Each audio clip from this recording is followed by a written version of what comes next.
Aleluia, glórias ao nome do Senhor. Que coisa linda, que extraordinário, aquilo que o nosso Deus, Ele fez, Ele faz e Ele fará maravilhas entre nós. Que coisa linda, meus amados irmãos, estarmos aqui neste dia, um dia que para mim é um dia muito feliz, um dia muito alegre, um dia que o Senhor fez para que nos alegremos e nos regozijemos nele. O Senhor é muito bom. Diga para a pessoa que está do seu lado: o Senhor é muito bom com a sua vida. Ele é muito bom conosco. É lindo e extraordinário saber que o nosso Deus nos deu uma promessa. Ele nos deu um sonho. O sonho de escrever um livro totalmente voltado para a PIBJC e para todas aquelas igrejas que também serão abençoadas, pastores, líderes. Eis aqui a promessa: 40 dias intencionais, aprendendo com o mestre da intencionalidade, Jesus. Eu tenho dito nos últimos dias que esse aqui é o meu filho mais novo, porque literalmente é como se fosse uma gestação, ao longo de meses, de anos, aquilo que Deus tem colocado no meu coração. E eu me alegro muito porque eu tenho a grande alegria de celebrar este tempo com você, com as nossas células, com a nossa igreja. E aqui, bem no início, uma dedicatória, uma dedicação desse livro, agradecimentos, mas eu dediquei esse livro primeiramente à minha esposa Kelly e aos meus filhos Davi e Larissa, que durante todos os anos de ministério viveram ao meu lado os desafios, as conquistas da minha vida e que são sempre os principais a me incentivarem a oferecer o melhor de mim para Deus. Também eu dedico esse livro à PIBJC, igreja relevante, composta por pessoas amorosas que me motivam todos os dias a amar com o amor de Jesus. Louvado seja o nome do Senhor. Esse livro tem apenas 2 dedicações: à minha família e à PIBJC. É claro que ele tem também muitos agradecimentos, né? E recomendado aqui pelo pastor Fernando Brandão, que é o nosso diretor executivo da Junta de Missões Nacionais, também pelo pastor William Salgado, que é um mentor na minha vida, que é um dos grandes incentivadores nos congressos que eu estive com ele, e ele fala sobre isso aqui também no momento das recomendações, na parte que ele recomenda o livro, em que ele esperava um livro, depois de tudo que ele havia ouvido da parte do Senhor através da minha vida. Enfim, eu estou muito feliz, e dia 1º agora, especialmente dia 1º, é que nós começaremos a nossa nova jornada. Então, na quarta-feira, dia 1º, a gente começa, e nós vamos terminá-la no dia 10 de dezembro, aqui no CDC, com uma grande festa de batismos para a honra e glória do nome do Senhor Jesus. O nosso Deus tem sido muito bom. Nós reservamos ali os livros para todos vocês. Algumas pessoas já compraram no início. Eu estarei ali ao lado para autografar para aqueles que quiserem. Se você não tiver condições de comprar hoje e de investir na sua vida, neste livro, que é uma meditação diária, para que você que com disciplina vai ler, buscar, se alimentar, né? São porções da palavra de Deus para você a cada dia crescer. E é interessante porque esse livro ele tem um paralelo daquilo que Deus me deu. Ele me deu 1 João como uma primeira epístola que Deus falou muito ao meu coração, e eu fui tomado por essa epístola, porque é a epístola do amor. E João, ele é totalmente constrangido pelo amor de Cristo na vida dele, E através de tudo que ele recebeu do Senhor, ele vai agora se desdobrar para escrever sobre o amor. Ele é o apóstolo do amor. E ele é um paralelo, esse livro, com a vida de Jesus, com a intencionalidade de Jesus, prática, com aquilo que Jesus, com os encontros que ele teve, com todos que nós vamos citar ao longo de todas estas 40 devocionais, estes 40 capítulos, com todos aqueles que ele mostrou a sua intencionalidade. De fato, Jesus é o mestre por excelência da intencionalidade. Então, eu convido você a uma jornada que juntos nós vamos percorrer, caminhando com o mestre dos mestres. Então vamos juntos nessa jornada, porque Deus vai falar na sua célula, vai falar ao seu coração, e eu creio que vai falar ao coração de toda a igreja. E o nosso propósito é que muitas vidas sejam alcançadas através daquilo que Deus tem gerado no seu coração. Quero convidar você então a abrir a Bíblia em 2 textos. O primeiro texto que nós vamos abrir é em 1 João, capítulo 1.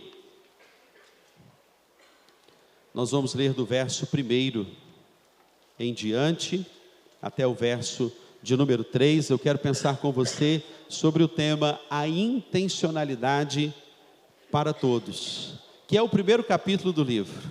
E você vai se degustar, alimentar. Quero dizer também que a nossa equipe do Mini, ela preparou uma devocional com base naquilo que eu escrevi no livro, conectado para que todos os nossos filhos, os que pertencem ao ministério Mini, das nossas crianças, eles também recebam uma devocional. Isso é fantástico. Vamos dar uma salva de palmas para o Mini.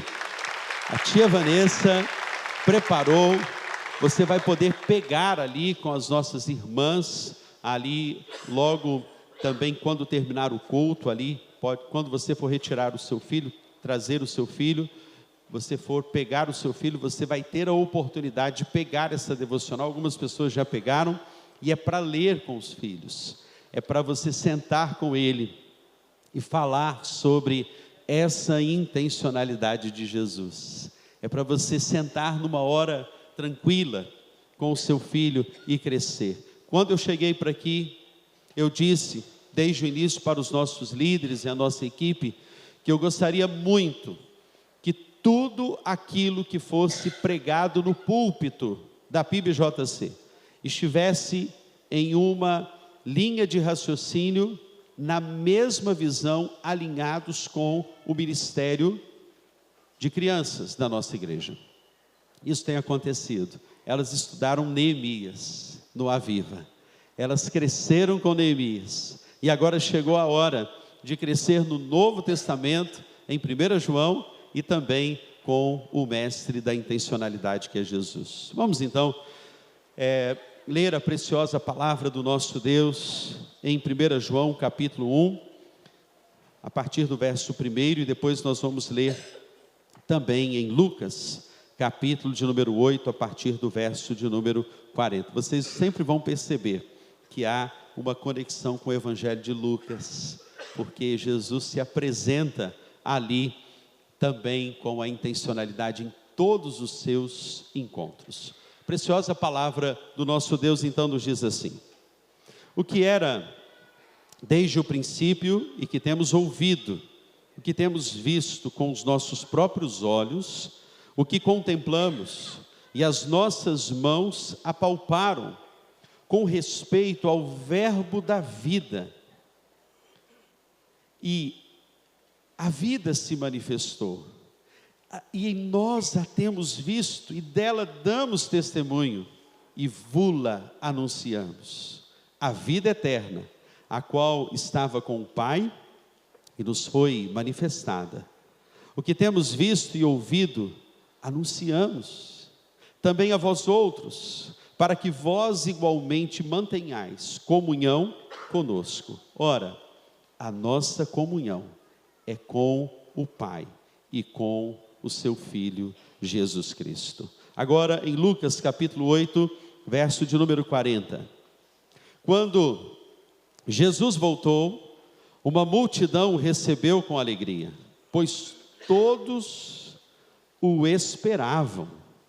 Então, um homem chamado Jairo, dirigente da sinagoga, veio, prostrou-se aos pés de Jesus e implorando-lhe que fosse à sua casa, porque a sua única filha, de cerca de 12 anos, estava à morte. Então Jesus, a caminho, a multidão o comprimia. Estava ali uma certa mulher que havia 12 anos, vinha sofrendo de hemorragia e gastara tudo o que tinha com os médicos, mas ninguém pudera curá-la. Ela chegou por trás dele, tocou na borda do seu manto e imediatamente cessou a sua hemorragia. Quem tocou em mim? Perguntou Jesus. Alguém me tocou? Como todos negassem, Pedro disse: Mestre, a multidão se aglomera e te comprime. Mas Jesus disse: alguém tocou em mim. Eu sei que de mim saiu poder. Então, a mulher, vendo que não conseguia passar desapercebida, veio tremendo e prostrou-se aos seus pés. E na presença de todo o povo, contou porque tinha tocado nele e como fora instantaneamente curada. Então, ele lhe disse: filha, a sua fé a curou, vá em paz. Então Jesus ainda estava falando, chegou alguém da casa de Jairo, o dirigente da sinagoga, e disse: a sua filha morreu, não incomode mais o mestre. Ouvindo isto, Jesus disse a Jairo: não tenha medo, tão somente creia, e ela será curada. Quando chegou à casa de Jairo, não deixou ninguém entrar com ele, exceto Pedro, João, Tiago, o pai e a mãe da criança. Enquanto isso, todo o povo estava se lamentando e chorando por ela. Não chorem, disse Jesus, ela não está morta, mas dorme. Todos começaram a rir dele, pois sabiam que ela estava morta. Mas ele a tomou pela mão e disse: menina, levanta-te. O espírito dela voltou e ela se levantou imediatamente. Então Jesus lhes ordenou que dessem de comer a ela. Os pais dela ficaram maravilhados, mas ele lhes ordenou que não contassem a ninguém o que tinha acontecido. Amém, queridos? Até aí temos lido a preciosíssima palavra do Senhor. Pai, nos abençoe nessa nova jornada. Cremos que o Senhor vai falar profundamente ao coração da tua igreja. Cremos que o Senhor vai visitar lares, transformar corações, famílias. O Senhor vai nos curar, vai liberar sobre nós o fluir do teu Espírito. Fala-nos nessa noite, é o que oramos no nome de Jesus. Amém e amém. Que coisa extraordinária é perceber, queridos, que Jesus, ele chega a Cafarnaum. Ele chega a um lugar, e quando ele chega naquele lugar, ele é celebrado. Jesus havia acabado de sair lá de Gadara, quando ele esteve lá entre os Gerazenos, ou os Gadarenos. Quando Jesus chega naquele lugar, ele vê um homem que estava aprisionado, já há muito tempo. Ele andava pela cidade nu, e então se cortava com pedras. Havia uma cultura adoecida naquele lugar, porque as pessoas investiam em cadeias, em algemas, mas não investiam na libertação daquele homem. Eles tinham recursos para investir naquilo que aprisionava, mas precisou Jesus chegar ali. E quando Jesus chega naquele lugar, ele vai expulsar o demônio ou os demônios, a legião de demônios sobre a vida daquele homem. E Jesus literalmente é rejeitado naquele lugar. Ele está ali, então ele sai, porque a cultura daquele lugar estava adoecida. Jesus expele os demônios daquele homem, e os demônios vão para os porcos. Imediatamente Jesus é rejeitado dali. Mas ele chega a Cafarnaum. Cafarnaum. Cafar era uma aldeia. Lá naquela região chamada Cafar, tudo que era Cafar era uma aldeia. Naum, a aldeia de Naum. E quando Jesus chega naquele lugar, Jesus é celebrado. Aqui nós poderíamos já aprender uma grande lição. Aprenda a celebrar os lugares onde você ali é recebido com alegria. E deixar os lugares onde você é tolerado. Há alguns lugares onde as pessoas não o recebem bem. Graças a Deus, porque as nossas células, porque a PIBJC busca ser uma família para você. Louvado seja o nome do Senhor. Quando você chega em uma casa, quando você chega em uma sala, chega em uma varanda, chega ali numa circunstância onde estamos celebrando a vida de Cristo em nós, naquele lugar você é celebrado. Jesus vai para aquele lugar e as pessoas se alegram com ele. E nós poderíamos aprender então essa primeira verdade nos nossos corações. Mas é muito interessante porque quando Jesus chega naquele lugar que ele é celebrado, um homem chamado Jairo, onde naquele lugar todos aqueles que eram chefes da sinagoga, a cultura judaica dizia que os chefes da sinagoga, cada sinagoga tinha até 10 chefes. E para ser chefe tinha uma certa idade. Aproximadamente 70 anos tinha Jairo, segundo a cultura daqueles dias. E ele era o pai de uma menina de 12 anos. E tem 12 anos que ele celebra na casa dele um grande milagre. Uma princesa. Ele brincava, celebrava com ela há 12 anos.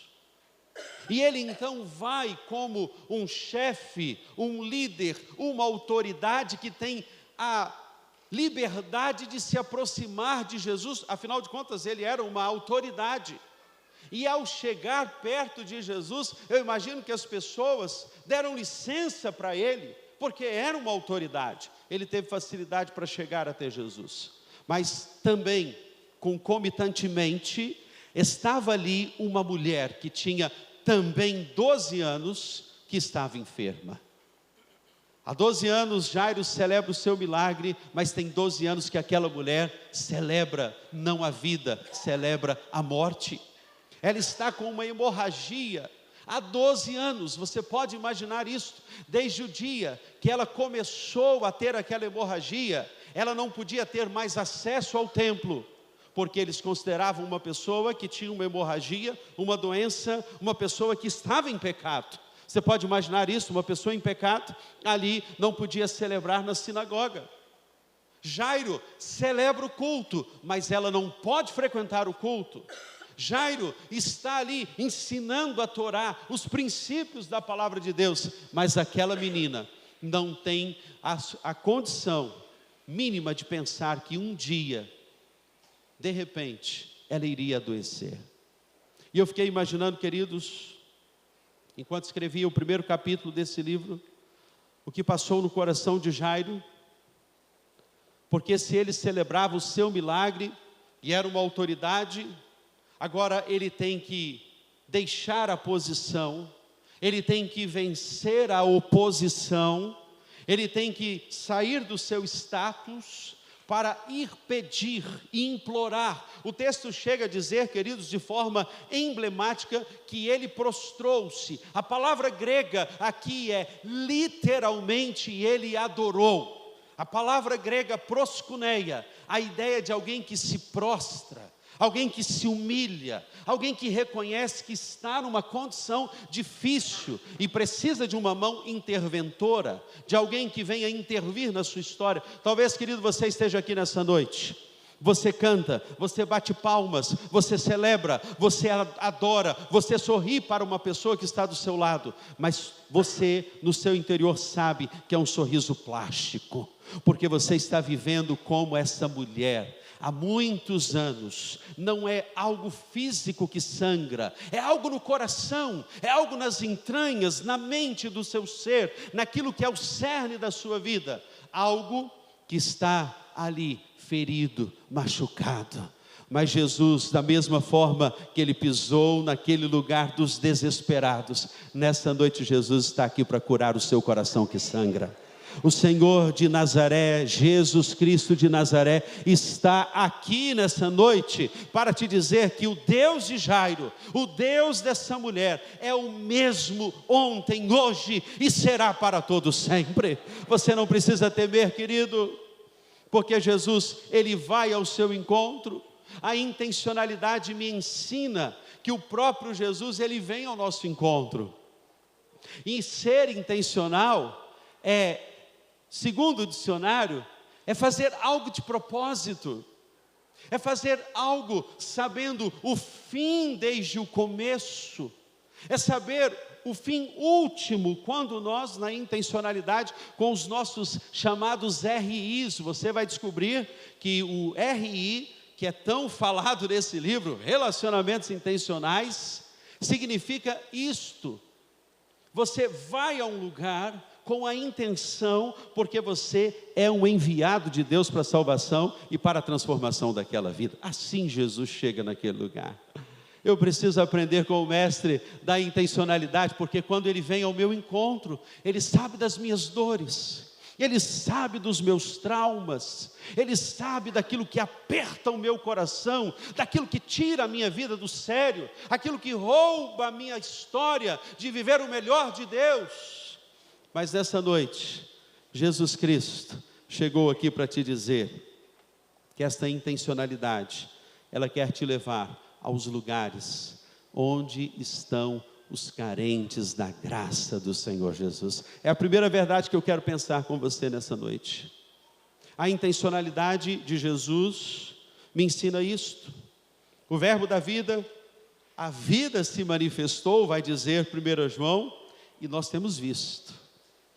Nós temos apalpado, nós damos testemunhos, nós proclamamos, nós ouvimos, anunciamos. Ele está conosco, Ele está em nós, Ele é o Emanuel, Deus conosco. O Deus que está aqui nessa noite vai usar a sua vida poderosamente com a intencionalidade que é dEle, é o mover dEle. Nós por nós mesmos não temos movimento nenhum para com os pecadores, mas é Deus que vem a nós e nos enche ao ponto de transbordarmos e irmos além das nossas bordas. Louvado seja o nome do Senhor. É interessante, queridos, que as pessoas fracas, elas perdem oportunidades. As pessoas comuns, elas aproveitam as oportunidades, mas as pessoas que são fortes, as pessoas extraordinárias, criam oportunidades intencionais. E Deus neste tempo quer chamar um povo, chamado o povo extraordinário dele, que vai criar oportunidades intencionais. E eu estou entre esses, eu quero ser aquele que o Senhor considera como extraordinário. Eu não quero viver no ordinário. E você? Eu não quero viver o ordinário, eu quero viver o extraordinário. Eu quero viver o sobrenatural de Deus a cada dia na minha vida, com raciocínio, com razão, mas na certeza que o meu Deus que me chama e que me capacita e que tem nos capacitado e vai lhe capacitar, Ele vai usar todas as circunstâncias para que você seja o instrumento dEle, nas mãos dEle, para a glória dEle. A menina, quando ela completava 12 anos, naquela época ela participava do Bar Mitzvah. O Bar Mitzvah dos hebreus, dos judeus, era considerado como o momento em que a menina estava vivendo a flor, ela estava vivendo o melhor da vida dela, a fase melhor da vida dela, porque ali ela seria introduzida, tanto a menina quanto o menino, para o conhecimento, apresentada para a comunidade da sinagoga. Por isso que Jesus esperou 12 anos para chegar à sinagoga e conversar com as autoridades da sinagoga. Se na sinagoga Jesus foi rejeitado e tirado de lá, da sinagoga de Nazaré, porque lá de vez em quando eles davam oportunidades para irmãos participarem daquele chamado culto que acontecia na sinagoga. Então Jesus chega certa feita em Nazaré, na sinagoga, e fala: eu tenho algo para dizer. E eles dizem: vamos dar oportunidade ao irmão Jesus, para ele falar agora. E Jesus então assume a palavra em Nazaré, em plena sinagoga. E Jesus então diz: olha, o Espírito de Deus está sobre mim, pelo que Ele me ungiu, a pregar boas novas de salvação, a libertar aqueles que estão algemados, a pôr em liberdade, a apregoar o ano aceitável do Senhor, a dar vista aos cegos. E ele vira-se para todos ali, em plena sinagoga, e diz o seguinte: vocês sabem quem é este aqui? De Isaías 53, esse cara sou eu. E quando Jesus diz: esse homem que está falando aqui sou eu, automaticamente eles dizem, fazem um grupo no WhatsApp, um grupo no Instagram, que coloca hashtag Jesus fora da sinagoga. Tira Jesus da sinagoga, gente. Ele sai dali corrido. É interessante, na sinagoga rejeitam Jesus, mas o chefe da sinagoga quer Jesus na sua casa. É interessante que quando a história vira, e a vida, isso mostra que todos nós que estamos aqui, independente do nosso status, do nosso grau de instrução, da configuração da nossa família, todos nós passaremos por circunstâncias. Esta é uma mensagem para Deus falar assim: eu quero curar a geração antiga, quero curar a geração nova. Ele cura a mulher, Ele cura a criança. E para curar a criança, Ele precisa curar os mais velhos, os mais antigos. Essa é uma lição maravilhosa deste texto de Lucas capítulo 8, que está também em Marcos capítulo de número 5. Para gerar uma cura nas gerações futuras, Deus primeiro, Ele para no meio da multidão, e num contexto em que as mulheres não eram valorizadas, Ele vira-se no meio da multidão e fala assim, você pode imaginar essa fala de Jesus? Alguém me tocou.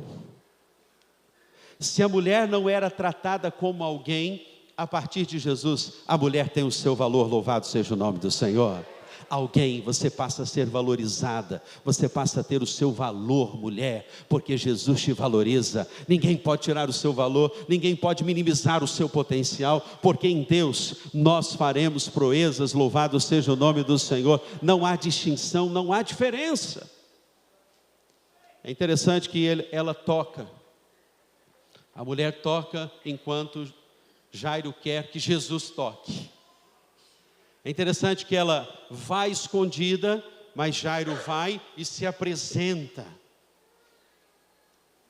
Você já teve uma experiência que na hora que você iria ser atendido pelo médico, entrou um rapazinho com gel no cabelo, sapatinho engraxado, cintinho, calcinha apertada, blusa social, e chega com uma maletinha, como quem não quer nada, boa tarde, boa tarde, boa tarde, e você está ali, aí você fala, não é possível que vai entrar antes de mim, não, eu estou aqui há mais de 1 hora esperando o médico, e vem esse rapaz, olha, vai ser rápido, eu só tenho uma apresentação de alguns medicamentos, você será abençoado, porque tem até amostra grátis, espera só um minutinho. E você então, está para ser atendido, chega alguém na sua frente. É mais ou menos isso que aconteceu na história aqui, porque chega alguém que vai à frente, essa mulher já está ali pedindo, implorando, se curvando, ele já abre mão do status, ele abre mão de tudo, para ter Jesus na sua casa. Jesus nos mostra que a intencionalidade nos permite ir ao encontro daqueles que estão carentes. Philip Yancey, ele disse, citando o C.S. Lewis, no seu livro que fala a Bíblia que Jesus lia, quando Philip Yancey trata dos assuntos cósmicos, ele diz que Philip Yancey, ao citar C.S. Lewis, ele fala o seguinte, que no terreno do universo, em cada metro quadrado do universo, não existe terreno neutro. E quando eu li isso, eu disse, interessante, preciso ler mais. E C.S. Lewis continua dizendo o seguinte, que dependendo da minha e da sua atitude no mundo, no universo, o reino de Deus irá avançar ou não.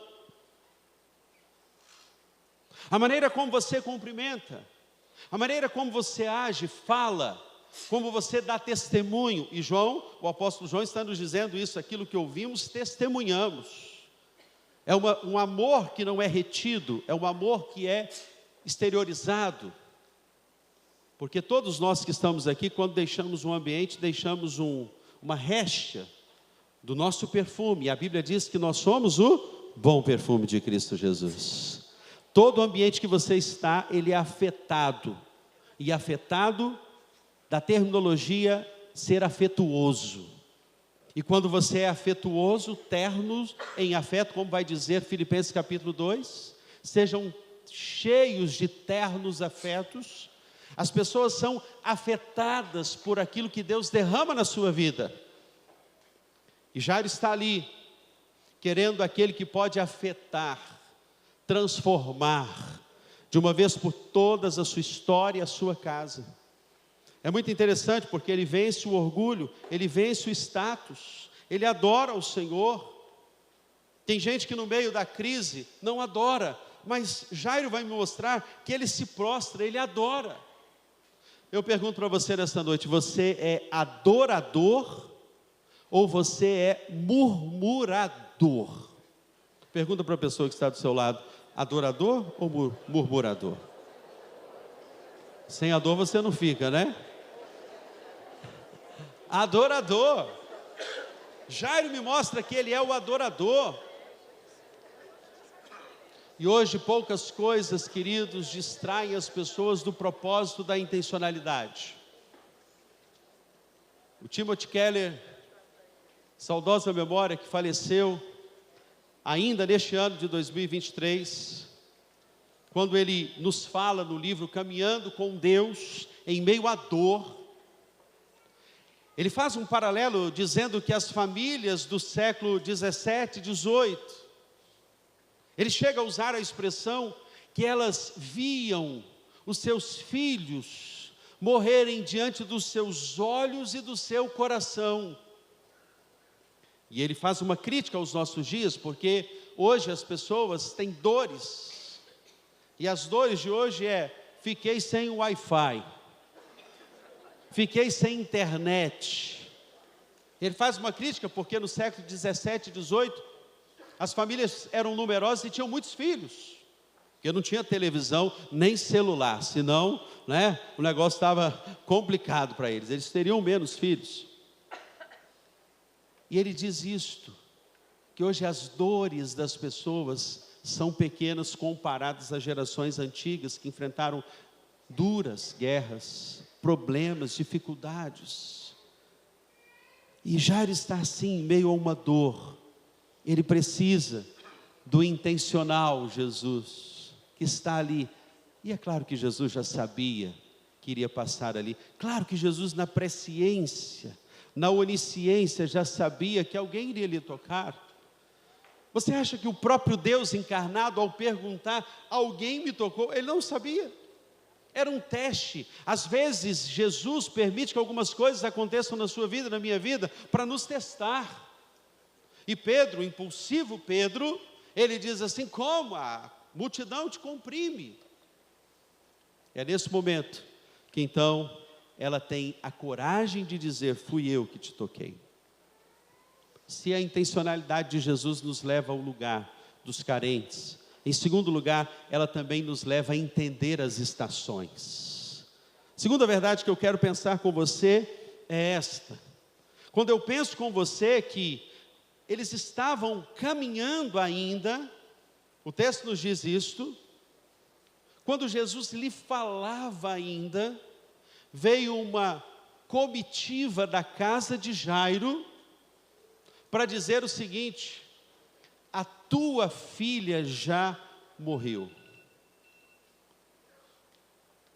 Eu acho fantástico neste texto, porque no compasso da espera, automaticamente Jesus diz assim: não temas. E é a palavra que Jesus está te dizendo nessa noite, diante do drama que você está enfrentando, ainda neste mês de outubro, está enfrentando na sua casa e na sua família. Isso me mostra que Jesus não só conhece a sua dor, a sua perda, mas Ele conhece aquilo que falaram e que machuca o seu coração. Isso nos mostra que Jesus sabe, antes que as pessoas venham lhe falar, Jesus já sabe. E Ele sabe que uma fala de alguém machucou profundamente o seu coração. Quantas pessoas estão aqui nessa noite? Eu tenho certeza que em algum momento da sua história alguém falou algo, e não só disse algo, alguém disse para você que o seu sonho morreu, disse para você que aquilo que era o seu projeto de vida morreu. Alguém se aproximou de Jairo e disse: o seu sonho morreu, a sua filha morreu, Jairo, não incomodes mais o mestre.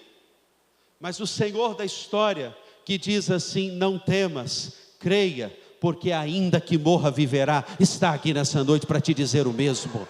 Ainda que alguém tenha dito para você: o seu sonho morreu, mulher, o seu projeto de vida acabou, a sua história tem um ponto final, o Senhor te diz nessa noite: eu estou colocando uma vírgula hoje.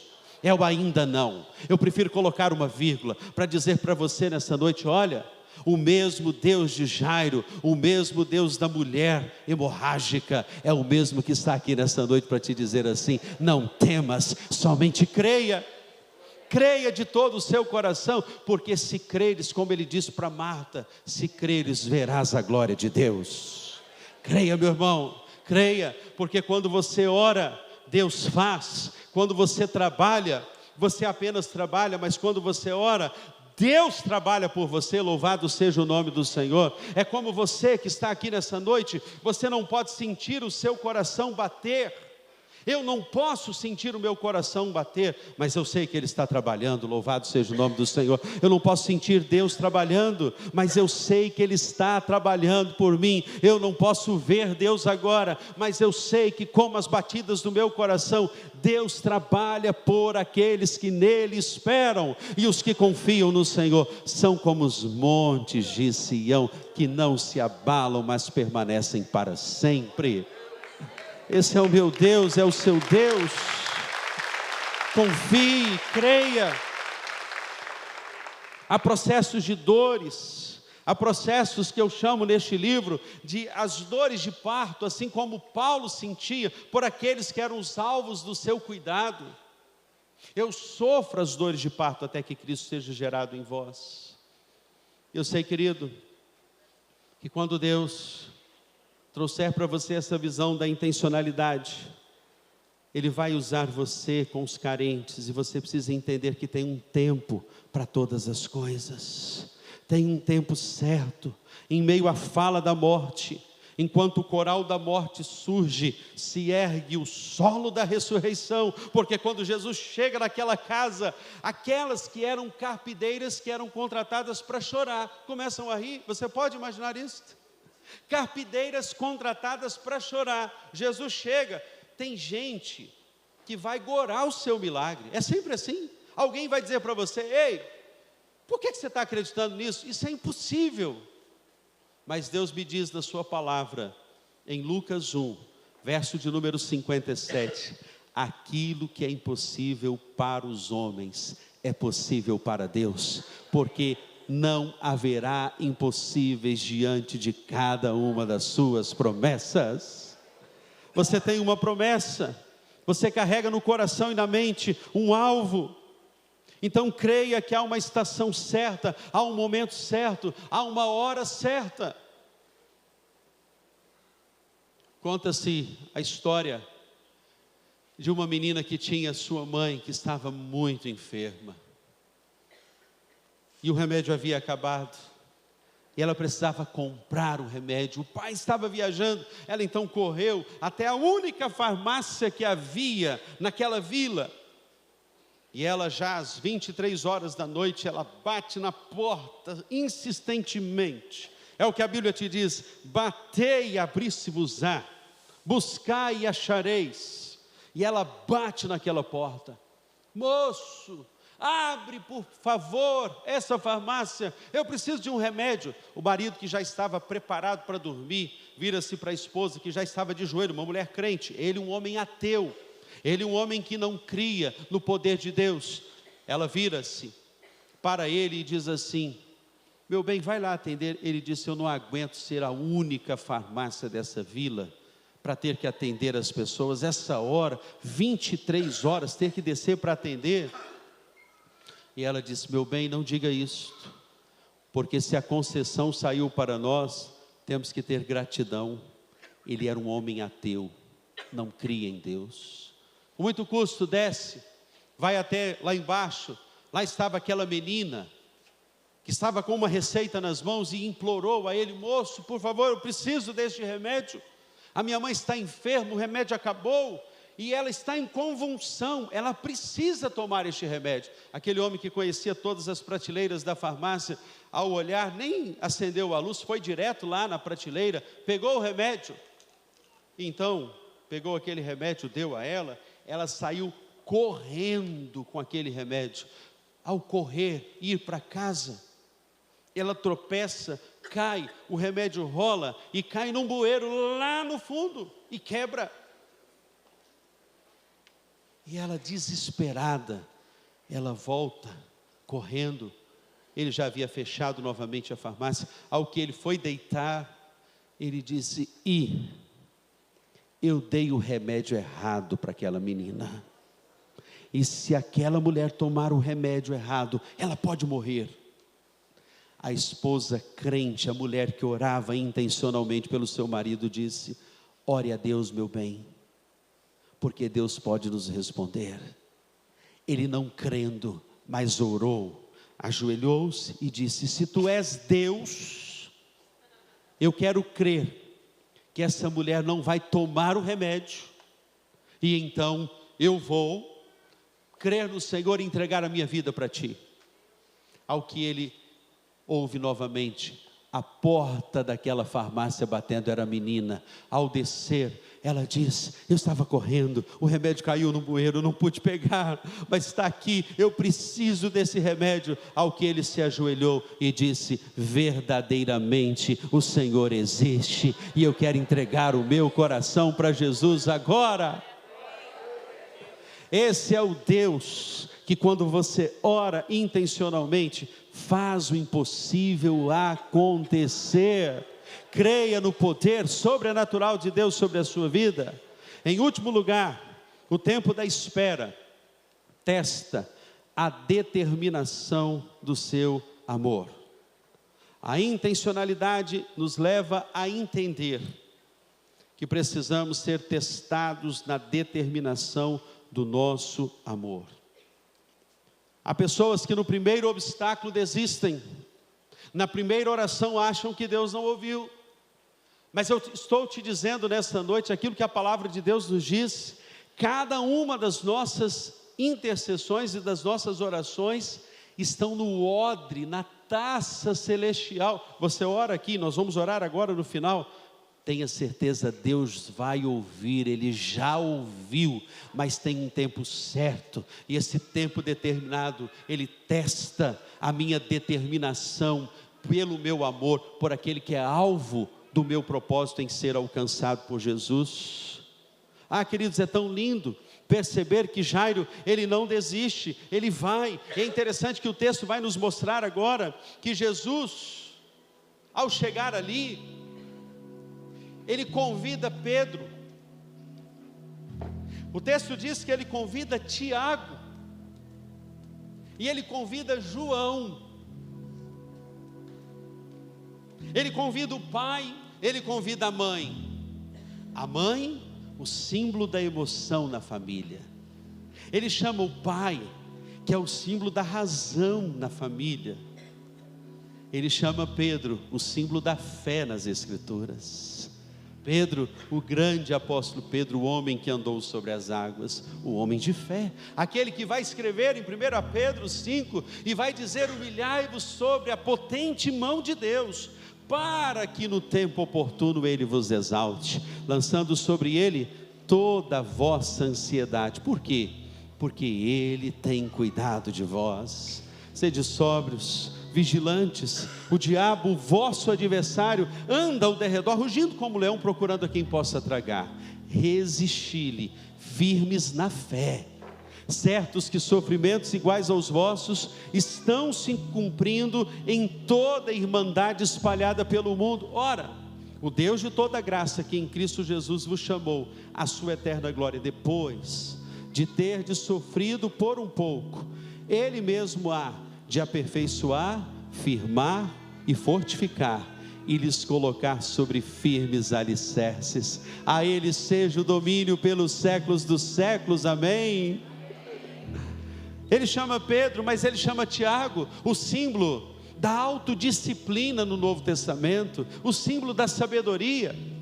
Sabe por quê, querido? Na casa que o intencional Jesus entra, na casa que Jesus na presciência já conhece a dor, precisa ter sabedoria, porque se a sabedoria não entrar, o casamento não é restaurado, o filho não volta para a presença do pai, o marido não se converte, a esposa não toma uma atitude sábia. Ele chama Tiago, ele chama a fé, porque na casa que precisa de um milagre, precisa haver fé. E a fé, Jesus disse que se tivermos fé do tamanho de um grão de mostarda, nós vamos declarar: monte, vá para aquele lugar. Um monte de problemas, as muralhas de dores, de dificuldades serão removidas pelo poder da fé. E sem fé é impossível agradar a Deus, porque é necessário que aquele que se aproxima de Deus creia que Ele existe e é galardoador daqueles que o buscam. Sem fé é impossível agradar a Deus. Mas Ele chama também o João. Nesse livro vocês vão descobrir a cultura do Pedro, do Tiago e do João, porque Jesus chama o amor. Na casa que há amor,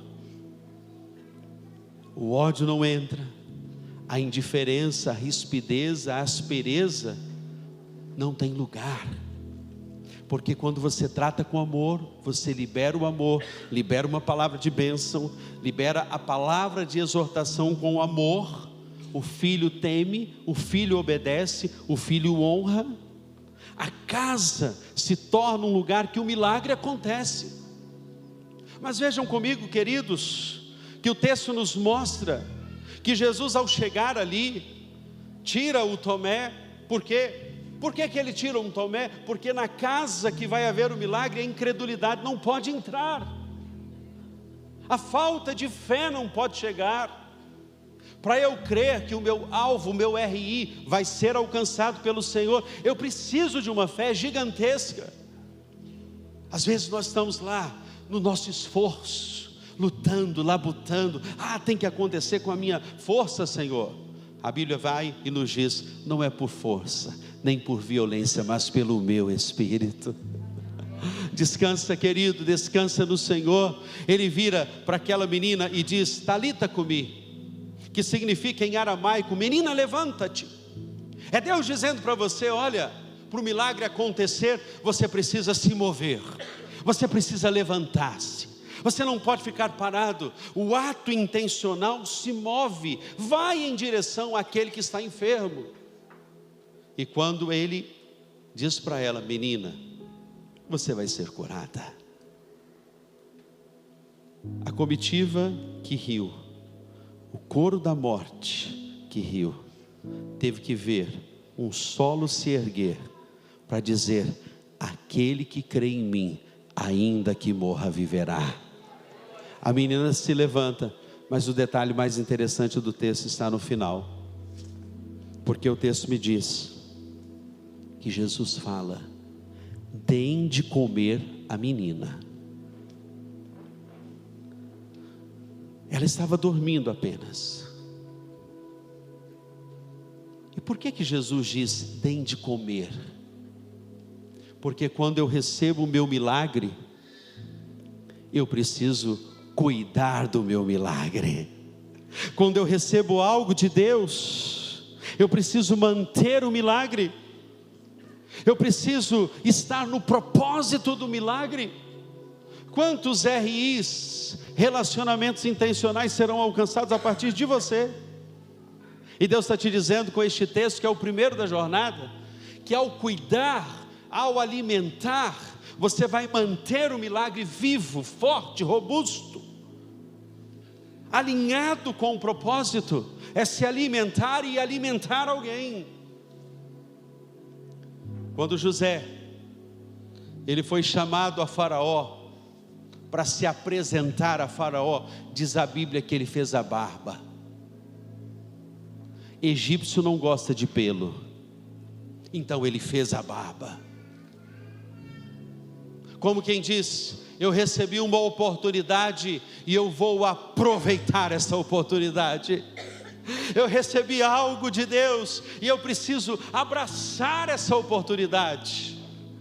Deus vai nos dar nos próximos dias muitas oportunidades que serão criadas pelo próprio Deus intencional, para que sejamos a sua voz, a sua face, as suas mãos, mãos que tocam, abraços que consolam, olhos que veem, que enxergam, lábios que falam, que ministram, mãos que abençoam, mãos que serão instrumentos vivos para a cura de muitas pessoas.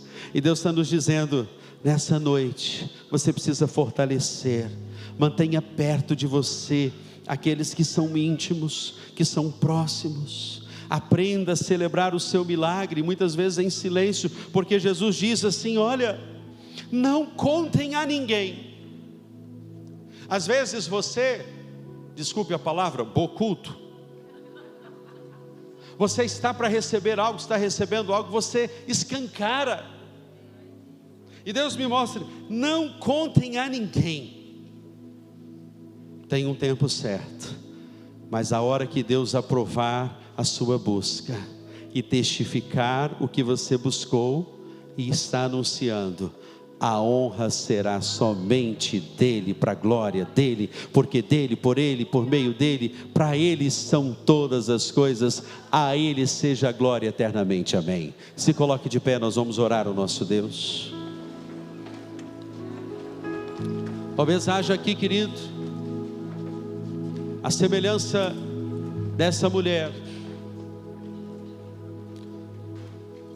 não algo físico que está sangrando, mas uma ferida aberta.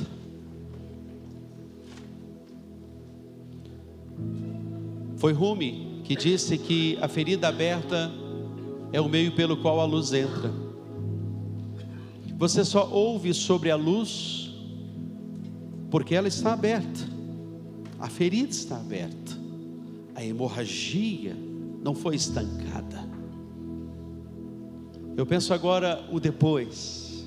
A Bíblia não nos diz, mas eu imagino que a mulher que não tinha acesso, não podia tocar em ninguém nem ser tocada, é tocada por Jesus.